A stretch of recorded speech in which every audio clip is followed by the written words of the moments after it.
Iran যদি শান্তিপূর্ণ আচরণ করে এবং যুক্তরাষ্ট্রের সঙ্গে সহযোগিতা করে তবে তাদের উপর আরোপিত নিষেধাজ্ঞা তুলে নেওয়া হতে পারে বলে জানিয়েছেন মার্কিন president Donald Trump. 29 June Fox নিউজে দেওয়া এক সাক্ষাৎকারে তিনি বলেন, যদি ইরান আমাদের সঙ্গে যুক্ত হয়, শান্তিপূর্ণ থাকে এবং আর কোনো ক্ষতি না করে তবে নিষেধাজ্ঞা প্রত্যাহার করা হতে পারে। তিনি আরও বলেন, কঠোর বা নেতিবাচক হওয়ার চেয়ে সদয় ও শান্তিপূর্ণ আচরণে লক্ষ্য অর্জন সহজ হয়।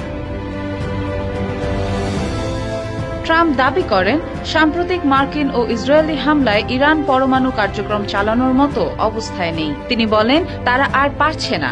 আগামী কিছু সময়ের জন্য তারা পরমাণু নিয়ে কিছু করবে না। ট্রাম্প এও বলেন, হামলার আগে ইরান ইউরেনিয়াম সরাতে পারেনি, কারণ এটি ভারী এবং অল্প সময়ে সরানো সম্ভব নয়। ট্রাম্প আশা প্রকাশ করেন, ইসরায়েল আরব দেশগুলোর আব্রাহাম চুক্তিতে আরও কিছু দেশ যুক্ত হবে। তিনি জানান, ইতোমধ্যে কিছু গুরুত্বপূর্ণ দেশ যুক্ত হয়েছে এবং আরও কয়েকটি দেশ আগ্রহ দেখিয়েছে। ডেস্ক রিপোর্ট, দৈনিক নেত্রকোনা।